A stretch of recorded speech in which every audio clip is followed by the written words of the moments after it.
Hello, welcome back. This is the third session of the second day of Istanbul Bridge Conference, and it is about construction. I am the moderator of this session, and my name is Melike Çınar. The first speaker is Mr. Bruno Briseghella. Mr. Bruno, merhaba. Hello. Hello. I hope you can hear me very well. Yes. If I can, I start my presentation, and I thank you all for attending it. Okay.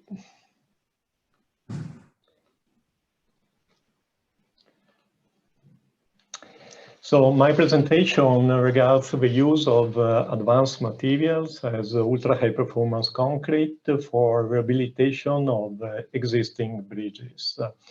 Before starting, let me acknowledge my co-author, Professor Camillo Nutti from University of Roma Tre and visiting professor at Foggia University. This is a research started some years ago between our two universities, as also inside the National Center for International Research, supported by the Ministry of Science and Technology of China. But it's also research done with other Chinese universities, as Zhejiang University, Tongji University, and many international universities, as well as from the collaboration with the Middle East Technical University and the organizer of this conference, Professor Alp-Janer and Professor Acutes. By going to the contents of my presentation, I will introduce a little bit the material and ultra-high performance concrete. And after, I will show you how to use it for rehabilitation bridge parts as bridge deck, bridge slabs, bridge girders, bridge columns. I will say 2 words regarding the 5 behavior, and after I will draw some conclusions. The problem is a very well-known problem. For example, and it's due to the maintenance and deterioration of existing bridges. It's well known that, for example, in US, the average of bridges is around 43 years, or 11% of the bridges are structural deficient. And also the bridge rehabilitation cost estimated to be over 120 billion. What about Europe? The situation in Europe is also very critical, not only for railway network, but also for highway. In Italy, we had that accident with the collapse of the Morandi Bridge, but in many European countries, this is really a hot topic. Regarding China, only to give you some numbers, in 2011, the number of Chinese highway bridges has reached over almost 700,000 bridges, so more than in US. And although the average age of bridges is much smaller than was in US, the proportion of structural deficient bridges has already surpassed the US. So we need some solution to improve the bridge sustainability and extend the service life. In between this new solution, it's also the possibility to use advanced materials for bridge rehabilitation. So the question is it possible to use ultra-high performance concrete? What is ultra-high performance concrete? It's defined as a cementitium composite with a comprehensive strength of over 150 megapascal, usually around 170, 200. And what is very important for the use we want to do is that in addition to high comprehensive strengths, ultra-high performance has also superior durability problem, as well as an extremely low porosity, high packing density, and low permeability. For all these reasons, it can be a good solution for rehabilitation bridge parts as bridge deck, expansion joints, bridge girder, bridge column, and I will show you some examples. Before, I want to say 2 words regarding the material. So the ingredients are the same as typical Norman concrete, but there are also more metallic fiber, super plasticizer, polypropylene fibers, and fine quartz. What is also important to note is the water cement ratio that is very low, usually around 0.50, 0.3. Regarding the properties, they have high compressive strength, high tensile strength, but also low porosity. And another question is always regarding the cost. The cost in Italy is usually 3 times more or less the normal concrete, so around 300 euros on cubic square meters.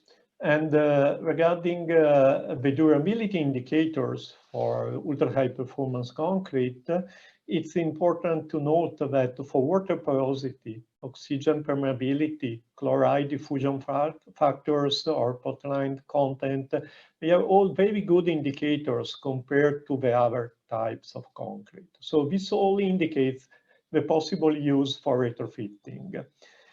There are actually some line guides and codes, but it's necessary to work a lot to improve them.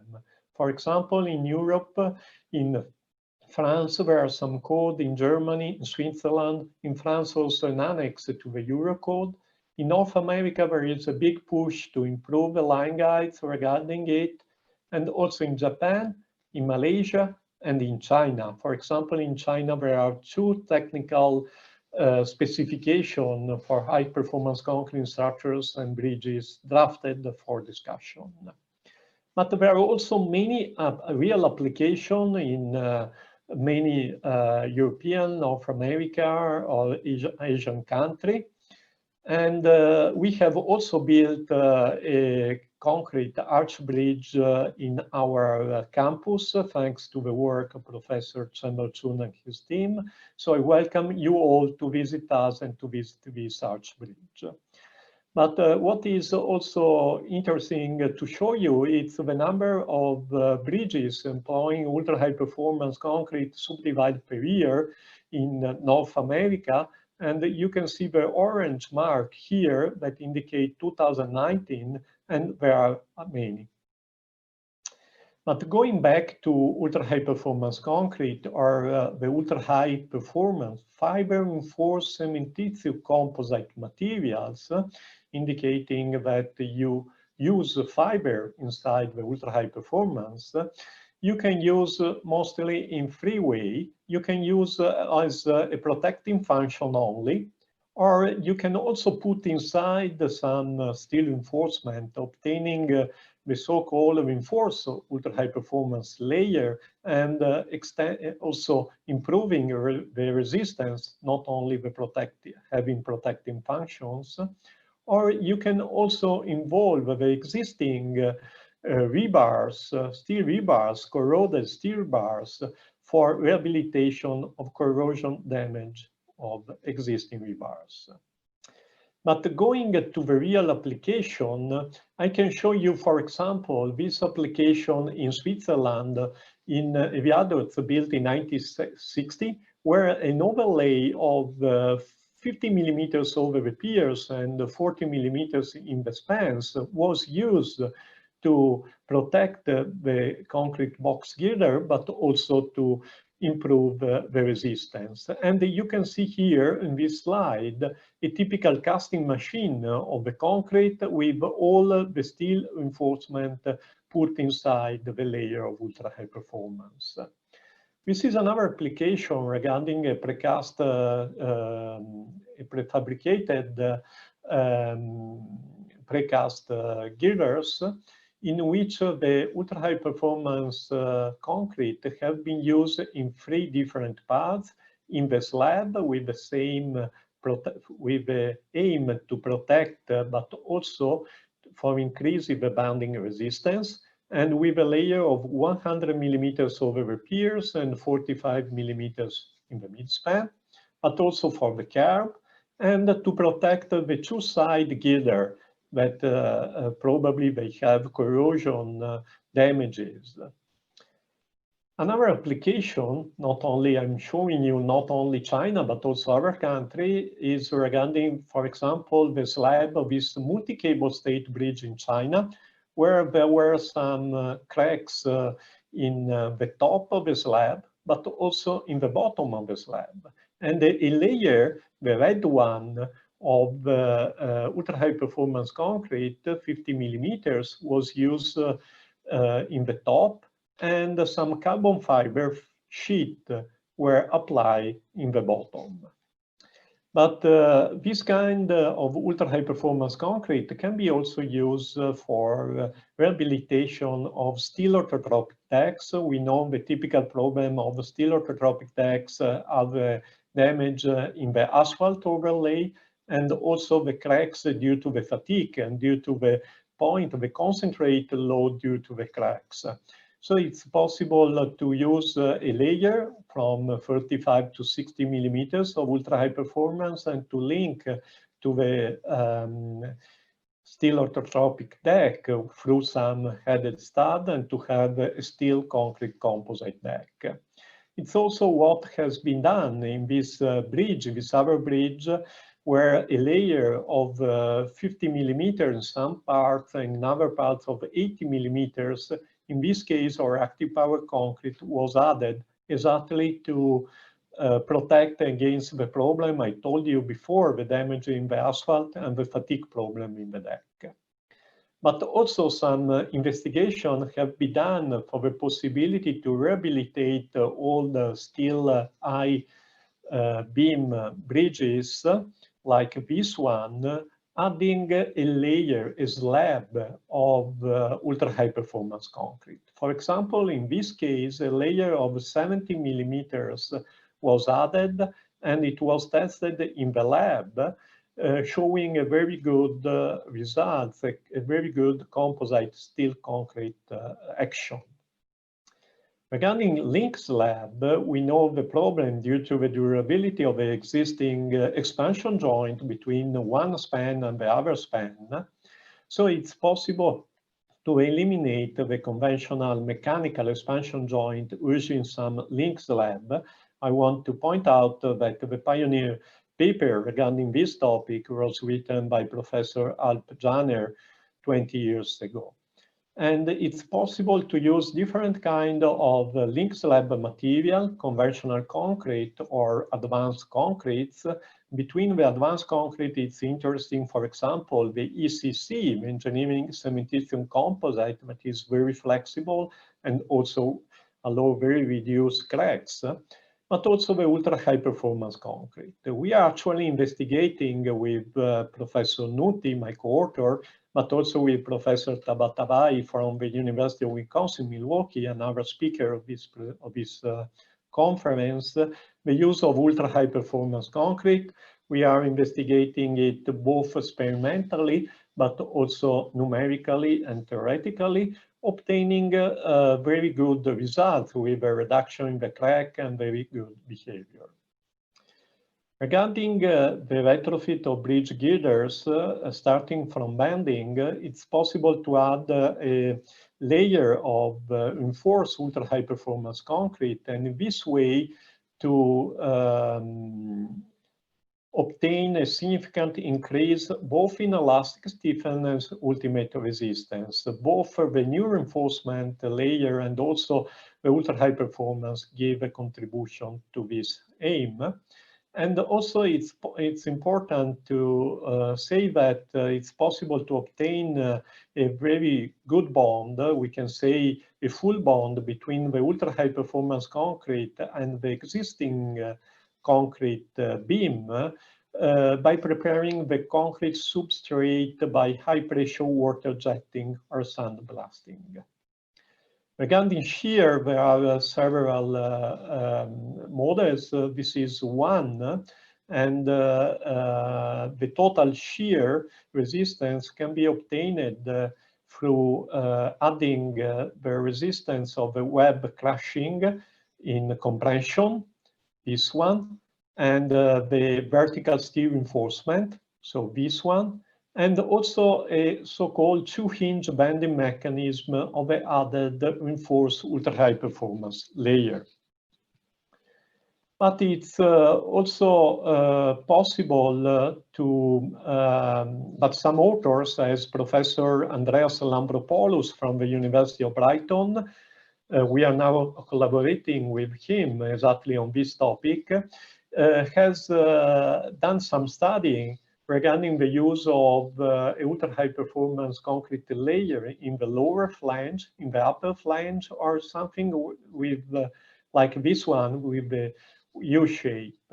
According to his theoretical and experimental results, he obtained very good increment, for example, in the yielding bending resistance, as well as in the ultimate bending resistance, particularly using this kind of solution, the C1.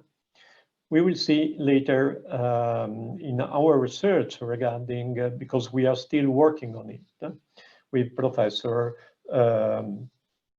Andreas Lampropoulos. Regarding bridge columns, it's possible to improve the durability and mechanical strength of the existing bridge column using, for example, a 40 millimeters prefabricated ultra-high performance shell elements.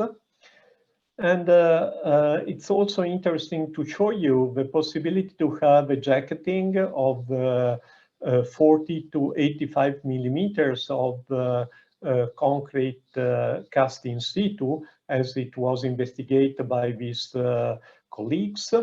And they also tested the cyclic behavior, obtaining a very good cyclic response. They also examined the case to use some strips, something like to use carbon fiber sheet. You can see here, this is the place where to put strips of ultra-high performance jacketing. And they use 3 or 6 strips, and they tested the rectangular concrete piers, obtaining a good ductility.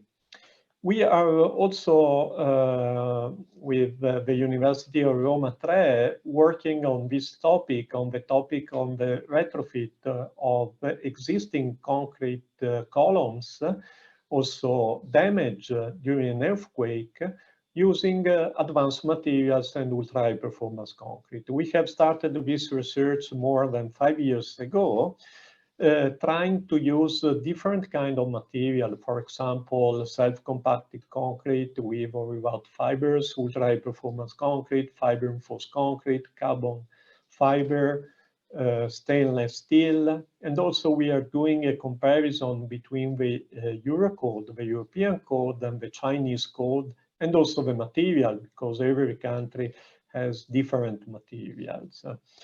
The typical intervention we have investigated is this one. You have a piers damage during an earthquake. You remove the concrete, the material, and after you cut the longitudinal steel reinforcement as well as the stirrups, you can add a new steel reinforcement, longitudinal steel reinforcement, and I will explain you later how to do it, and put some steel rebars.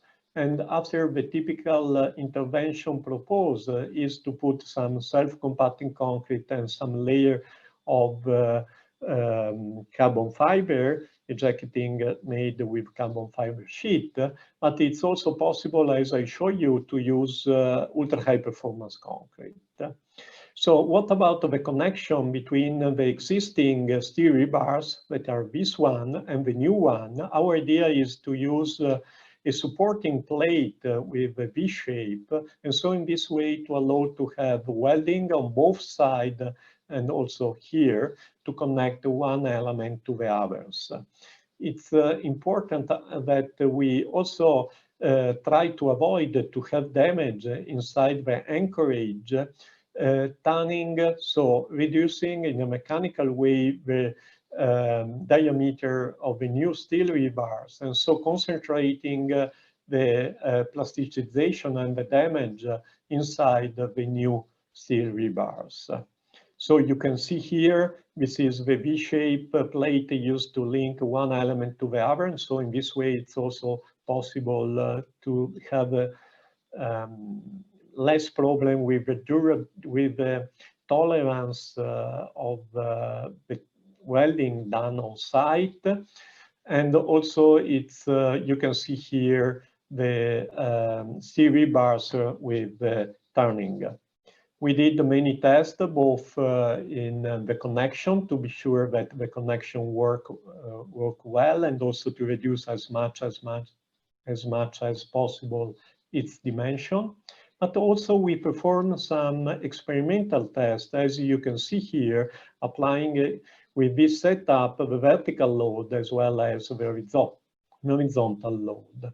The results were very good, with a concentration of plasticization in the middle of the tanned rebars and having an elastic behavior of the connection. And regarding force displacement curves, so you can see a strength reduction because we reduced the diameters of the new rebars, but in meantime, a very good and stable behavior. So our idea is to have more dissipation and less strength. After, we also compare the use of self-compacting concrete with the use of ultra-high performance concrete, and this way to increase durability, to reduce transverse reinforcement, to go faster, and also not to have problem due to the possible damage in the wrapping. Very often we don't consider that the wrapping with carbon fiber are very fragile and they can damage. So the question is this one: is it possible to use ultra-high performance without using stirrups, or using only some stirrups and without carbon fiber wrapping? So to do it, we developed some models, also some book-when models, and we implemented it in OpenSys to really simulate the behavior of damaged piers. And after, we did some lab tests, and both of the analytical, the numerical results, and also the experimental results confirm the possible to use these techniques using ultra-high performance fiber-reinforced concrete. So to conclude this part regarding the bridge pier, the use of the segment with reduced bar diameters allow the efficient distribution of damaged rebars at the base of the cantilever piers. The reduction of the diameters allows a real control of the plastic zone, therefore larger ductility could be permitted. And the performed experimental test seems to confirm the possible use of ultra-high performance concrete without stirrups and wrapping. Now I want to add a small section regarding fight behavior. Why? We are speaking about bridges, but it's possible to have accident in the bridges and to have bridge failure, as it happened 2 years ago in the A14 highway near Bologna in Italy. We have a gas tanker exploded, a fire, and the bridge, you can see here, collapsed with 1 death and 65 injured. So we started to investigate the behavior of ultra-high performance concrete with fire. We checked all the existing references, and we are actually writing a state of art regarding it. And what you can see is that normally ultra-high performance concrete, if the mix design is appropriate done, seems to have a very good hot behavior in compression and also in tension, at least for what is available in the literature. But we did some experimental investigation, preparing a different mix design, also with a collaboration of Buzzi, one of the biggest concrete producer in Europe, and also collaborating with the Fire Brigade, the National Fire Brigade in Italy. And we consider different kind of concrete, ultra-high performance concrete for resistance, but also using different amount of polypropylene fibers, steel fibers, and other ingredients. We prepare many specimens. Now I have no time to go in detail. And after we went to the lab to test them, so to do some hot compression test. But what we got is very good behavior up to 200 degrees, but after around 250 degrees, all the specimen exploded. This is very strange because they should arrive at least to 400 degrees. So this is not a good result. And we had this kind of results for different mix design. So we were really, and we are still trying to understand better why we got these results. But it's what we can say is that the hot and cold, the hot behavior is very sensitive to the mix design. And in a real application in construction, this could be something to be investigated more. So according to study in literature, ultra-high performance concrete presents a good hot behavior, but the experimental investigation presented cannot confirm this indication. Tests were interrupted before 400 degrees due to an explosion. And actually, to identify the characteristic of the material that caused explosion, we are investigating different mix design. Now, I would like to try to draw some conclusion of all my presentation. So in all the world, there is a big need to develop innovative techniques for bridge rehabilitation. Ultra-high performance concrete has not only high strength, but also superior durability properties, extremely low porosity, high packing density, low permeability. Ultra-high performance concrete can be used to repair and retrofit different bridge elements as bridge deck, expansion joint, bridge girder, bridge column. But more research is needed to increase the application of ultra-high performance in real projects, optimizing the mixture, improving the preparation techniques, also establishing more valuable design standard and codes, and also do more investigation on the fire resistance. To conclude, I would like to thank you, all of you, for your kind attention. I hope I didn't go too fast and my presentation was clear enough. If you have any question, you can also send me or to Professor Nuti emails. Here you can see my emails address. And I would like also to welcome you all to visit us in Fuzhou in China, and welcoming you to the 10th International Conference on Arch Bridges. It will be in 2022 in Fuzhou. So I welcome you all to visit us and to attend the conference. Thank you very much. Thank you, Mr. Bruno. Thank you for your inviting also. And dear participants, do you have any question to Mr. Bruno?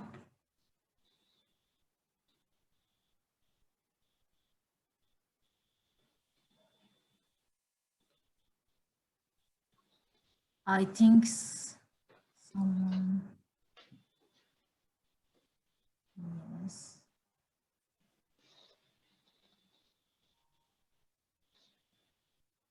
Hello.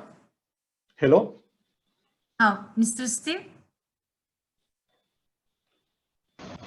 Yeah, can you hear me? Yes, yes. Do you have any question? Yeah, I was going to ask, you mentioned that there is more structurally deficient bridges in China than in the United States, and the average age is much younger. I was curious what the main reason is for the rapid deterioration. Is it environmental factors, or is it poor construction quality, or something else? No, probably I was not so clear regarding the total number. I'm not sure, but regarding the percentage of the bridges, I think it's even more than US. Of course, there are also more bridges, so probably also the total number could be better. I think it was due to the very fast construction. What was done in Europe and also in US indicates it was done in some years in China. It was really incredible. They needed to build every day. So, of course, actually there is a big need for the rehabilitation of this kind of bridges. In the meantime, there is more knowledge regarding the problem linked to durability. So the bridges built very recently, they also have good life behavior. But the bridges built 30 years ago, it was different. So I think there are some extreme environment condition. If you know China, in the north of China, it's really very hot. In the south of China, very cold, so sorry, very cold. In the south of China, it's very hot, but also in US, there's extreme conditions. But in China, there was also this really very fast construction phase.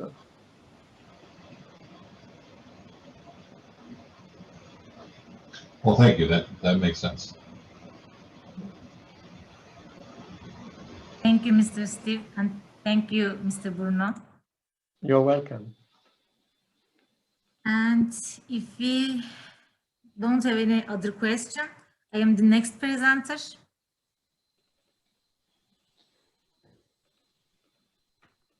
Mr. Bruno, could you please stop the share screen?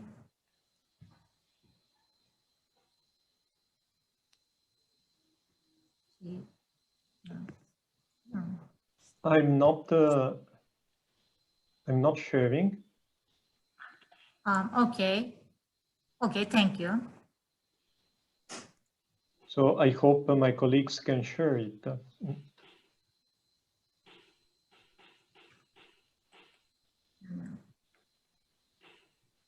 Hello, I am the next presenter. My name is Melike Çınar. I'm gonna open the presentation.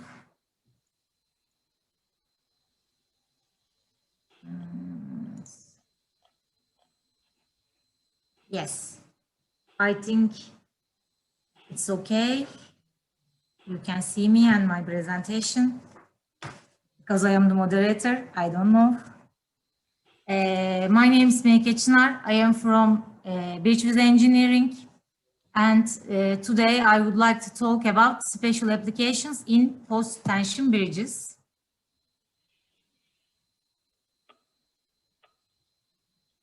There are so much important topics to talk about post-tensioning.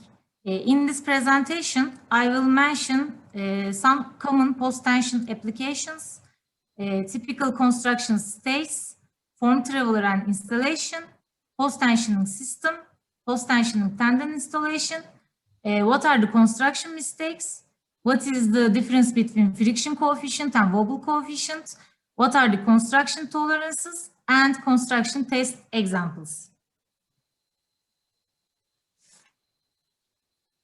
The first topic is custom placed bridges on falsework. They are built on site using formwork supported by temporary falsework. Right top picture shows an example for this type of application.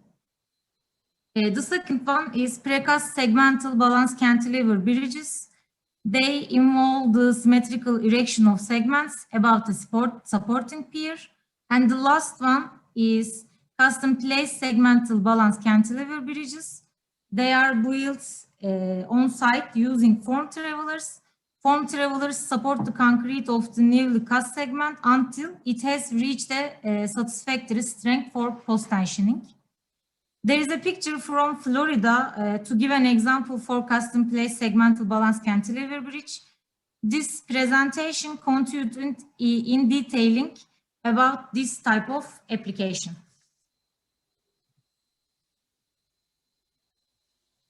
We can say that construction states for segmental balance cantilever bridges are weakly looped during the whole construction.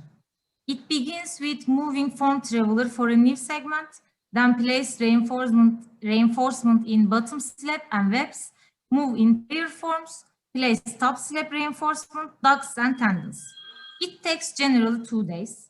After that, place the concrete, and after concrete reaches satisfactory strength, post tensioning can be done. Then strip forms and move them, then the process starts over. It is a weekly loop. And there are 2 figures to show construction stages at the slide.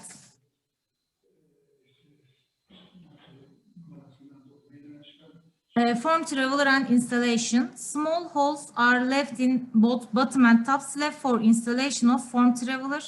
I try to show you in bottom picture with yellow arrows. I don't know if it's clear.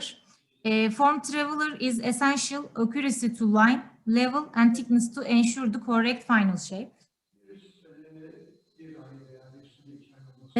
Actually, I want to focus on construction mistakes that I experience as a consultant. But first, let's talk about post-tensioning system. These are the materials used in the system. First one is multi-plane anchorage system, corrugated metal duct, corrugated plastic duct, and grout cap. And also there is a schematic figure for anchorage.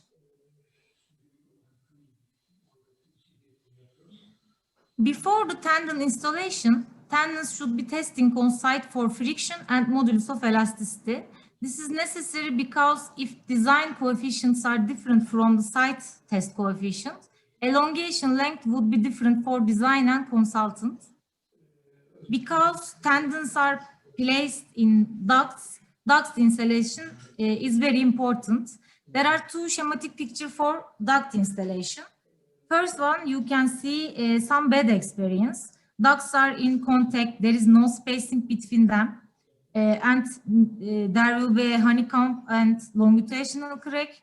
And the second one is proposed one, and thanks to clearance between the ducts concrete easily placed and consolidate.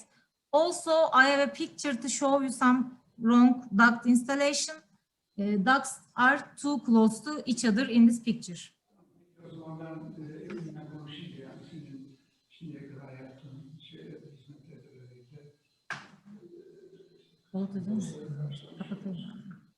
Sorry.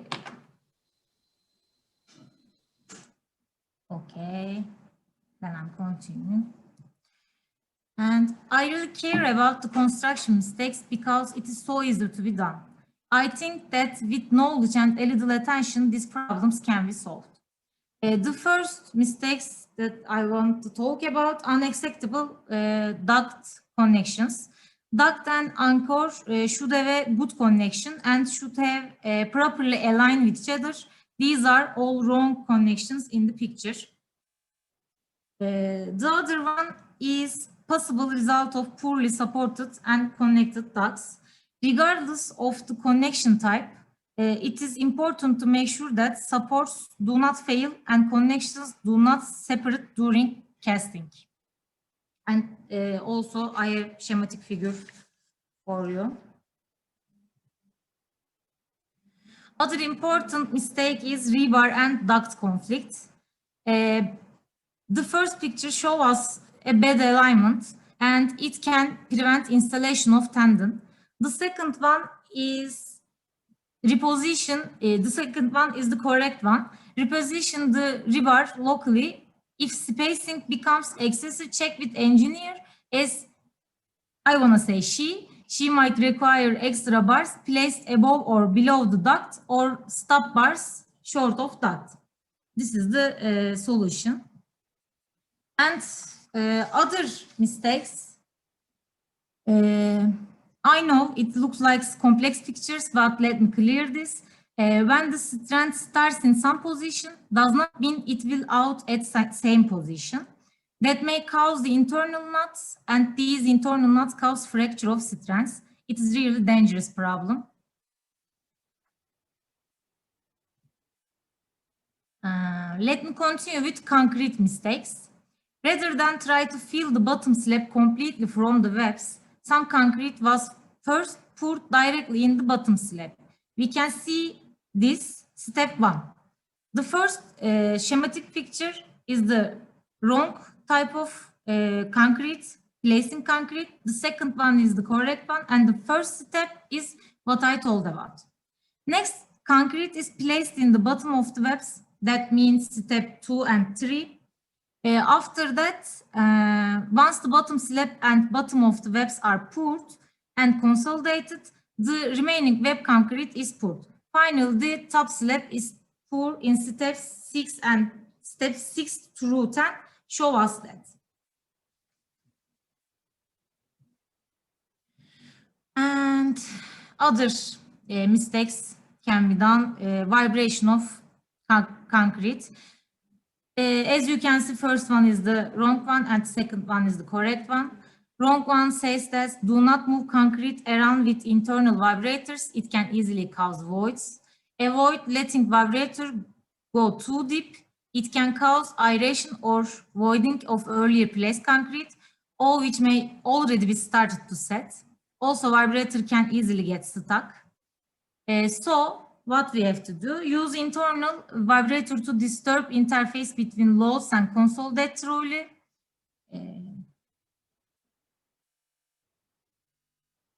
To consolidate concrete, push vibrator vertically into concrete to depth of no more than 2 feet and withdraw slowly in steps at the same point. Withdraw vibrator from concrete to move to another point. Do not drag vibrator through the concrete. I want to show you some side pictures of I told about. The first one is risk of voids. Second one is risk of honeycombing. The other one is the show us the importance of curing. Lack of curing, there will be cracks. And friction coefficient and wobble coefficient that I want to talk about. Predicting frictional losses along the length of a tendon using the friction coefficient alone does not typically correlate well with field results. Another coefficient of frictional loss, wobble, is used to account for additional friction between strand and duct as a result of unintended duct misalignments. Let me show you one example. The first figure is for theoretical friction results. That means no misalignment, everything's perfectly aligned. In second figure, results include tendon misalignments. We can say that low friction means long elongation, high friction means shorter elongation, as you can see in the picture.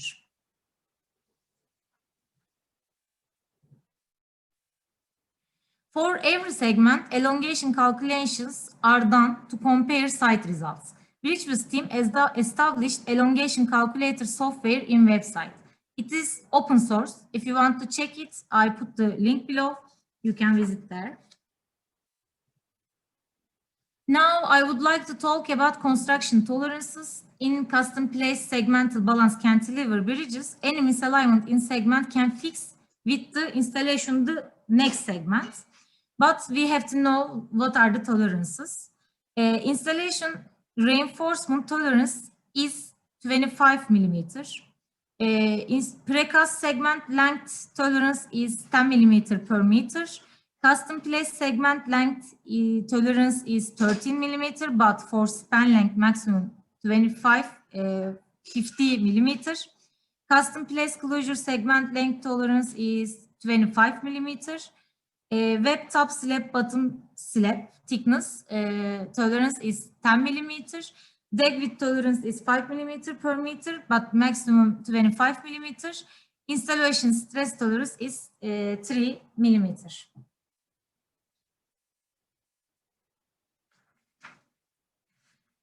And I want to show some example for construction test. Thermal gradient measuring is the one of them. The thermal change through the depth may affect bridge section in 2 ways.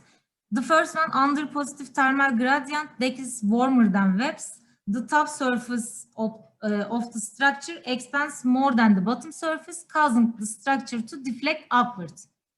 The second one is under negative thermal gradient. The top of girder is colder than web, causes tensile stresses to develop at deck, which cause cracking type of problems. Wind, humidity, and temperature measurement during construction. Because the structure is flexible, measurements of temperature, humidity, and wind can bend the bridge structure, and geometry control must be constantly corrected during construction. And also, I want to show you some strength measurement bar. Bridge is developing strength measurement bar to see efficiency of post tension.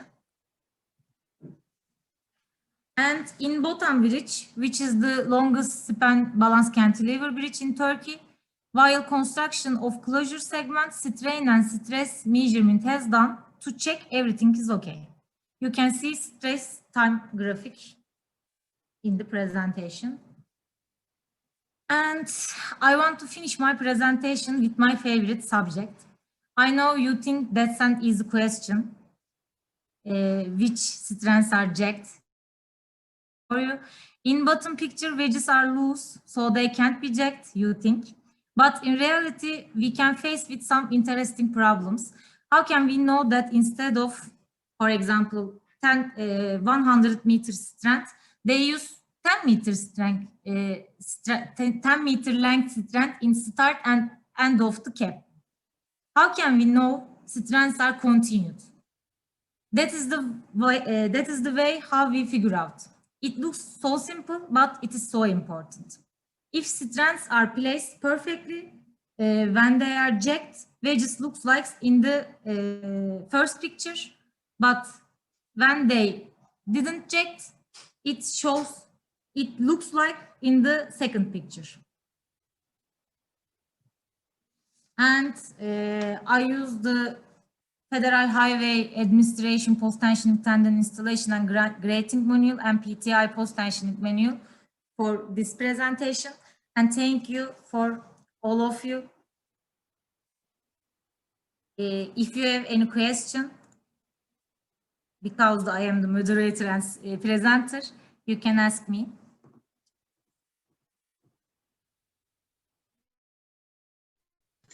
Hello, Melike. Hello. Thank you for the presentation.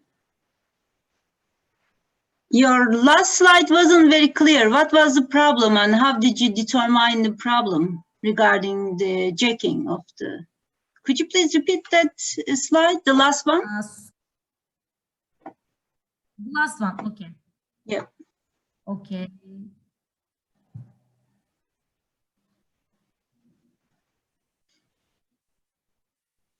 I'm gonna share it again. Share. Yes. Yeah, here, yes.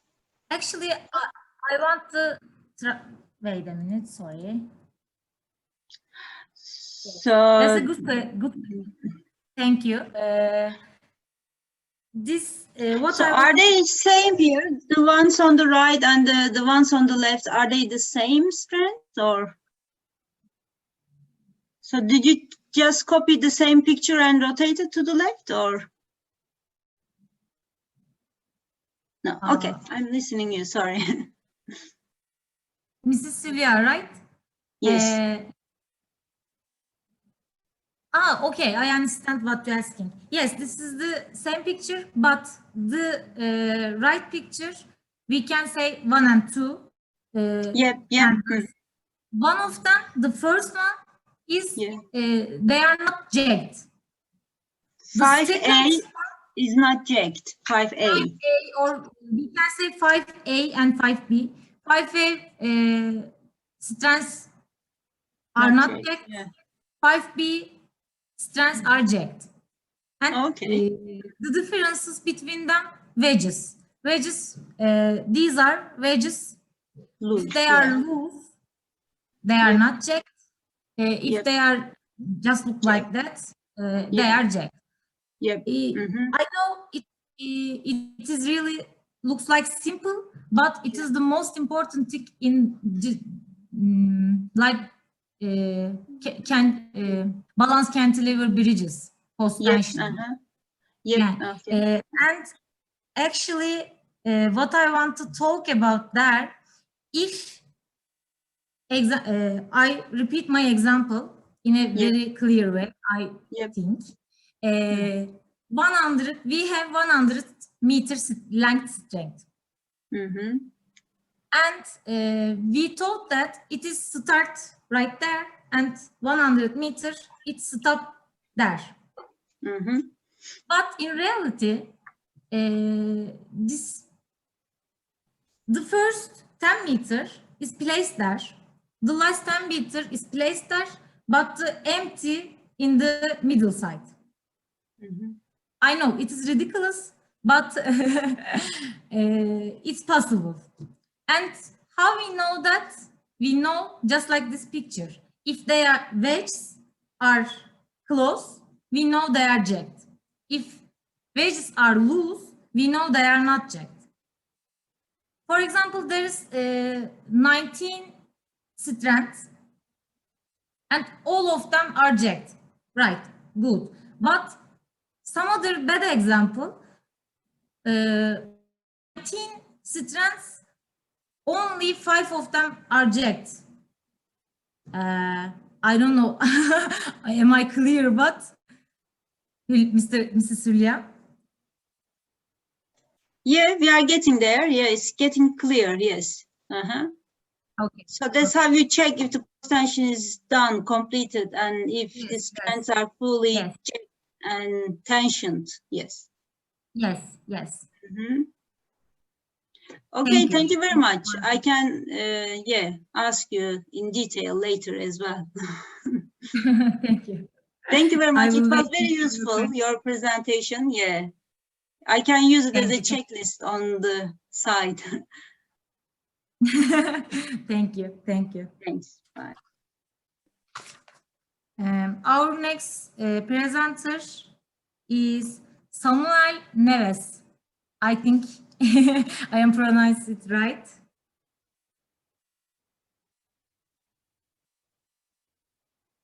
Can you hear me?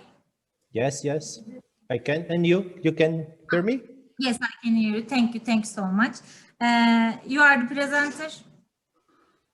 Okay, thank you very much, everyone. And first of all, have a good morning. So this is, you can see my presentation or not yet? Not yet. Okay, and then I hope so. Give me some moments to change.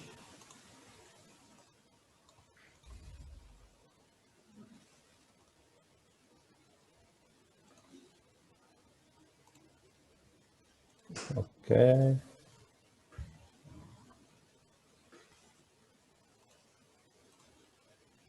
Yes, we can see it right now. Okay, perfect. Okay, so let's go. Okay, and then now you can see or not, because I have some change. Now we can see. Okay, perfect. I will expand the window. Okay, nice. So what we do here, I'm presenting the GPR and aerial photogrammetry applied to a masonry arch bridge to do the assessment. So my name is Samuel Neves, like you said, and I will present that this title. So where is the bridge? The bridge are located in Portugal, near to or in the river Tuela on the north of Portugal. It's I will use the pointer if. Oh, it's okay. Forget the pointer. I don't find it now. So if I find, I will place it. And so it's near to localization called Dona Chama in Portugal. So it's north of Portugal inside.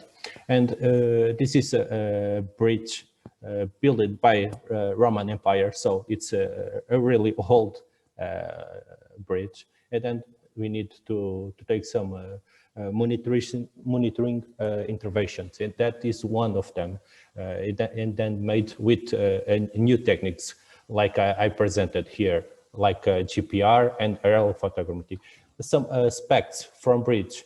This, like I said, is built in the granite, art rock, and it's contains 6 arch with 4.4 meters of span each arc, and the bridge have a length of 7 meters with a cross section, maximum cross section length of 6.20 centimeters.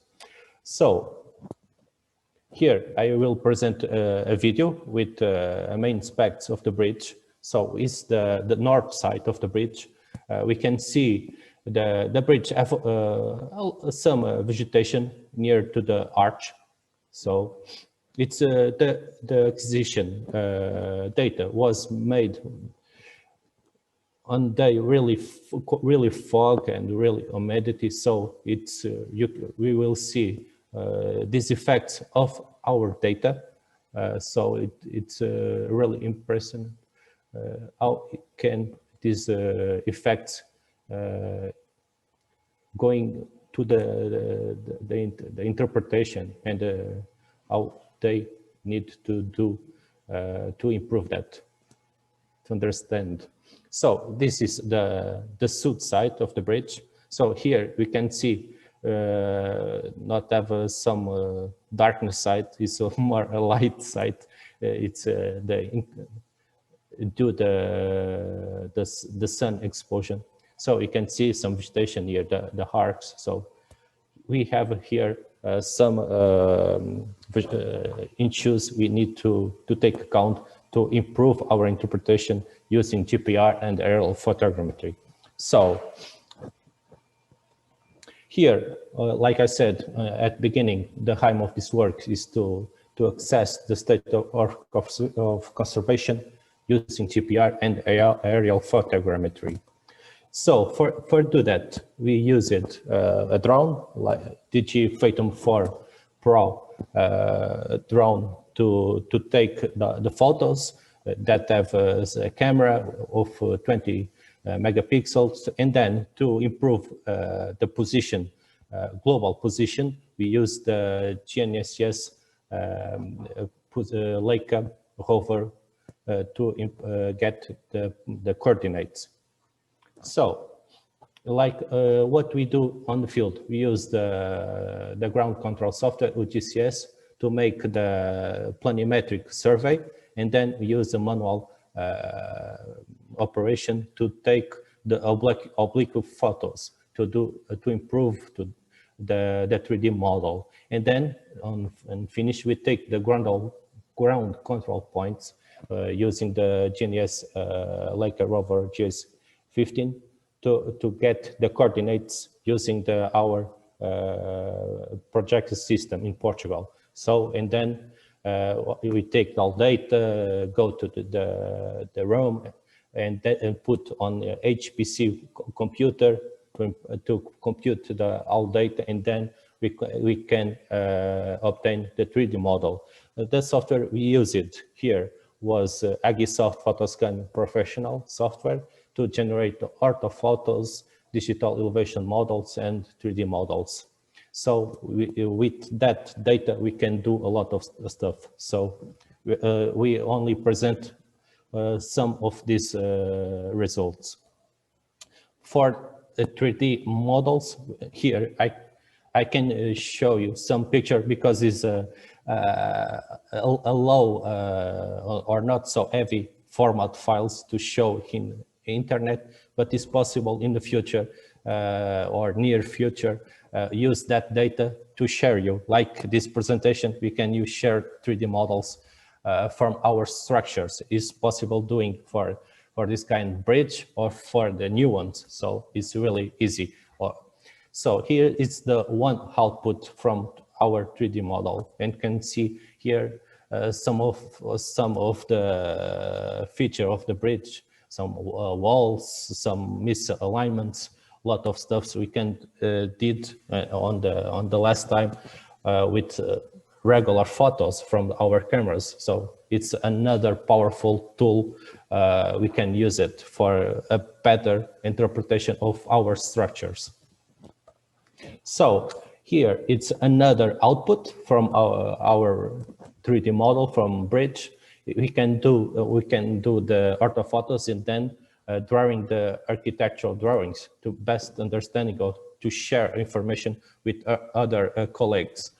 So here we can see the top of the bridge and the cross section from the right, from the south side. So, and the north side is really equal. So I not put for you visualize better. Okay, and then we use the georadar GPR techniques to understanding what's happening inside the bridge. So for do that, we use it the GPR Zone 12E Advanced Ground Penetration Radar from radar systems. Was used this antenna to minimize the effects of the georadar. Is what I mean with this antenna, because we have a lot of antennas. We can use better than from the purpose. Some example, if we need to access a really small depth, like 1 meter of depth, we use a very with a very high antenna, like 100 megahertz or 1 gigahertz, so to do that, because I have a lot of quality of the data, but the depth of penetration, the signal is really small. But if you need to achieve a deeper survey, we use a lower frequency antennas to do that, but the resolution of this data is really small or really lower. So we need to take some ratio to understand what better is to survey for some kind of purpose of the work. Here, use this antenna to do that, because I have a good relationship to achieve our aim.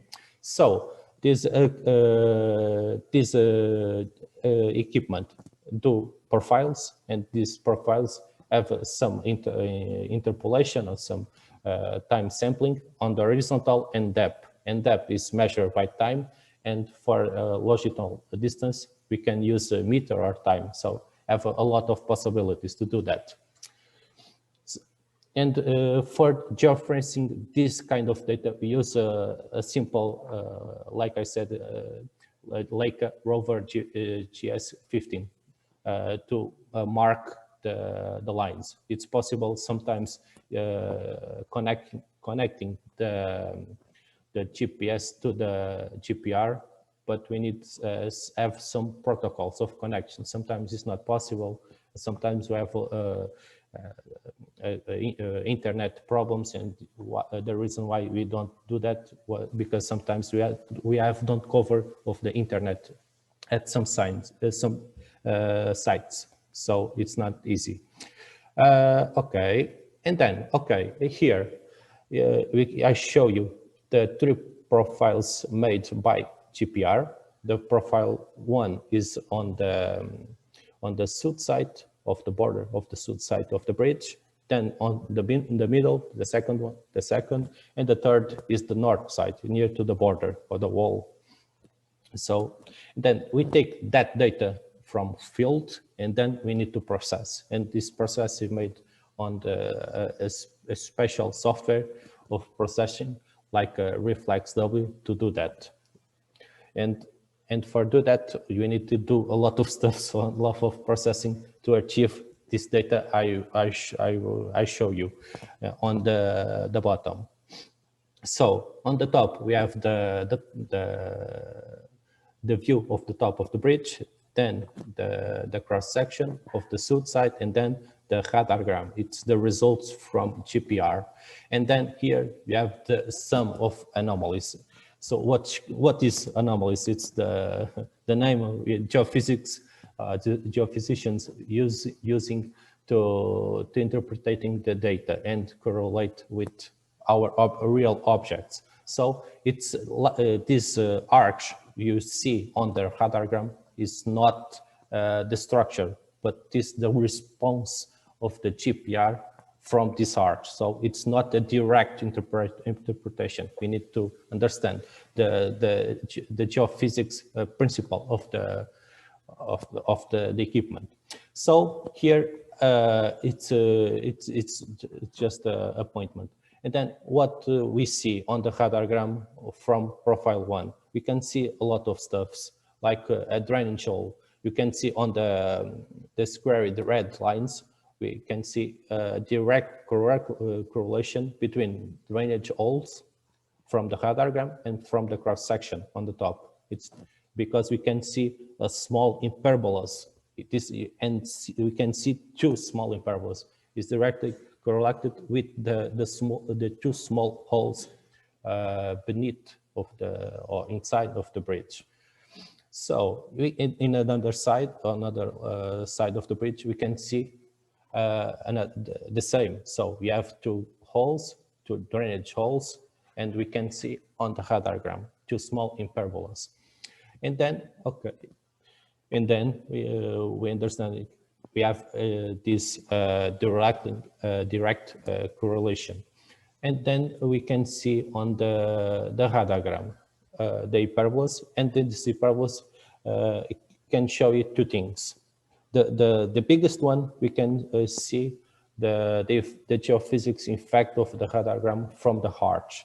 But upper of this hyperbolas, we can see the keystone. And in the keystone, we can measure the times. And if we can see this, you have on the top of the hyperbola until the blue line, we can measure the time. And then we can estimate the velocity and the electric constant of the materials. And you can see this for each arch. And another stuff really important is the dashed blue line.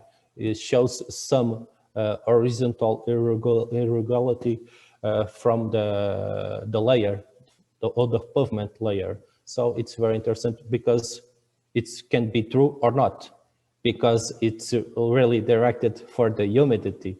So it's not need to be corrected with our geometry of the bridge. So for do that, or to improve that, or for check this, we need to take some holes to calibrate our model from GPR.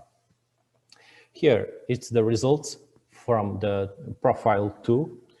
It's really similar to the one, but we have some change. Here, we can understand sometimes GPR can hide some objects. It's the case of the left side. It's not so easy detect the holes, but it's still there. And another side, the right side, it's really clear that have two holes. And then the parabolas, the keystone, it's still remaining. So it's a continuous structure. We made the profiles perpendicular of the structures. And one special issue here is the blue dash line. It's have some variability from the last one. So it's an interesting thing. And from the profile 3, the last one, we can see we have the same anomalies and at the same place. So it's really interesting. And of course, the blue dashed line have some of variability. So you can take of interpretation. We have a lot of lateral variation, and this have a reason. Have a lot of possibilities. Something like a variation of humidity. So remember, this is a north side from the profile 3. So have a lot of have more humidity, otherwise another. So is one of factor. The vegetation, it's another factor we can take account to do this conclusions. Okay, and then from our diagrams, we can measure the times. And what we made here, we take the times on the beginning of the bridge, like E1 and E2 is the finish. And then we take the times of the travel time of the electric magnetic waves from the georadar until the section we want to estimate the velocities and the electric constant to assess what is, if the material is a good condition or not. But it's not so directly conclusion, but we can do that. Some estimation from our parameters. If humidity or more dry, we can do that. And how we can do that? We can do it, measure the travel time until this feature, taking the distance from our geometrical drawing, like L2, and then we can calculate the velocities of on the material, and then we can calculate the constant dielectric. For this kind of material, is a granite. We can the range of the materials vary between 5 and 8. So, and what this mean? What this mean? The lower constant dielectric is more dry. The material is more dry, and the higher constant dielectric is it's more wet section. So you can see here what is the condition of the material for these accessed sections. So here you can see on the ER, the first the top table, you can see 6.6 on the beginning. It's a dry or a little dry section, but on the harsh one from the south side, we have it's misunderstanding. From the here one is a wet section. It's near to the water, and the higher on the harsh one, it's a more higher constant dielectric, so it's more dry. And then we can see harsh 1, 2, 3, the constant dielectric is really the same. So it's a really dry section. But on the harsh 4, the constant dielectric is a little bit more wet. So it's here some problem. You have some fracture on the building, can be introduce some water inside, and then can down the velocities and upper of the constant dielectric. So the dash 5 is the same, release the same with the dash 1, 2, 3, and the dash 6 it's similar to the dash 4. So we have some two arches, 4 and 6, that have higher constant dielectric. So we need to check what's happened here. And then we made another study on the ringstone, at the keystone. So what's happened with that section, because it's a critical section. So we take the same procedure, take the travel time at that section, at the geometric distance, and then we obtain the velocity of the travel of the electromagnetic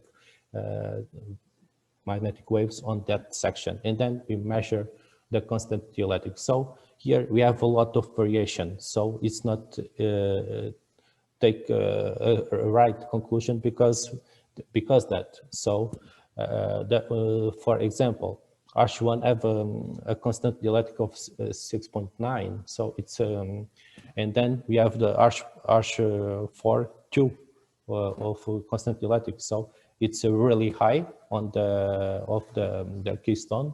It's really dry, and the H1 and others with high constant dielectric is really some wet or some humidity. So it's to give us some idea what's happening on that critical sections.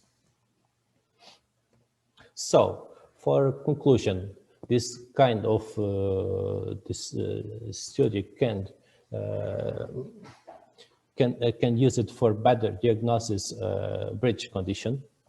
And then what this mean? This means we can check the change of mixture and material heterogeneity can be detected through the values of the electric constant obtaining when superposing the heave travel time with the bridge geometry. So we need to get this geometry very with better accuracy. So, and for do that, we need to check if the lower dielectric constant show dry section or voids. It's possible, like I'll show you, from the drainage holes. And if you have a high dielectric constant, can indicate a wet section or higher level of humidity. So for bridge, water is can be a problem. And another stuff of GPR is GPR signals allows to detect and locate other features. Some like discontinuities of bridge, such holes inside the bridge, and this kind of features is represented by hyperbolas.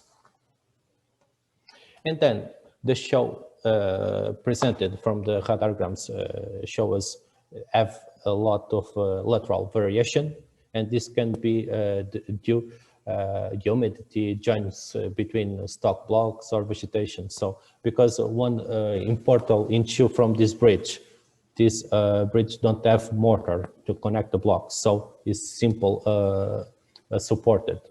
It's really important for the analysis, on the further analysis. And another stuff, these results are useful for bridge assessment, of course, and as all of the engineers to understand the setup of the conservation and analyze more detailed, and mainly in the internal condition. Most of the time it's really difficult to assess the state of condition inside the bridge. So this kind of techniques can do that, or can do some idea of this kind of condition.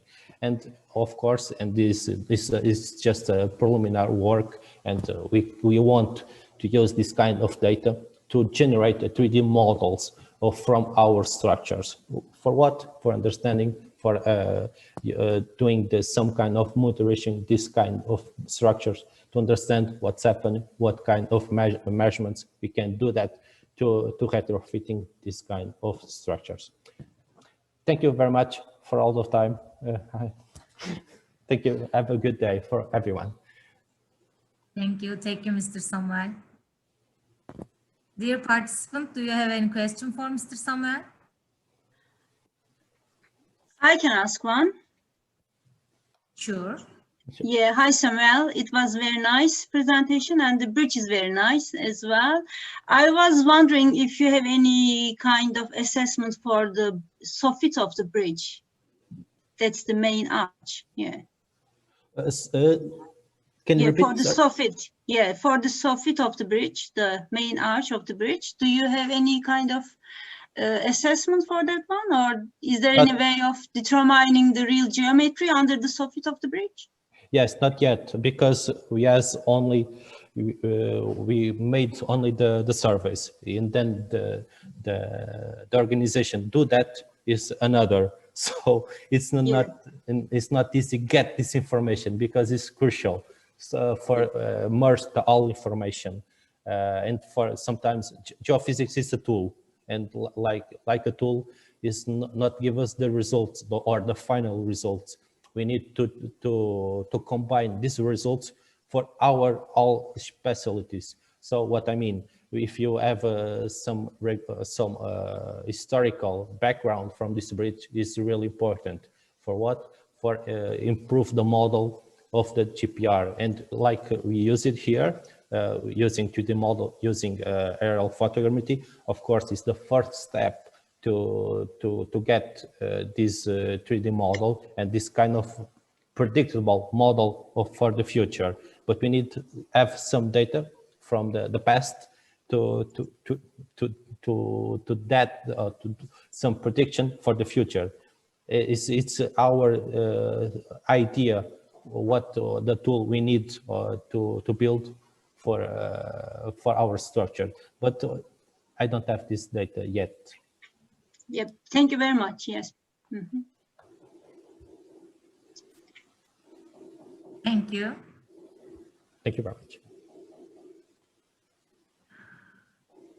It is the end of the session 3. We have a commercial break. Thank you so much. Enjoy it. Have a nice Thank you very day. much. You're welcome.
You are invited to Istanbul Bridge Conference. You are invited to Istanbul Bridge Conference.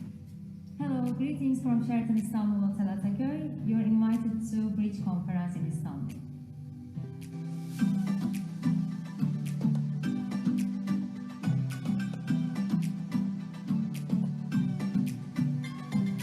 İstanbul Köprü Konferansı'na davetlisiniz.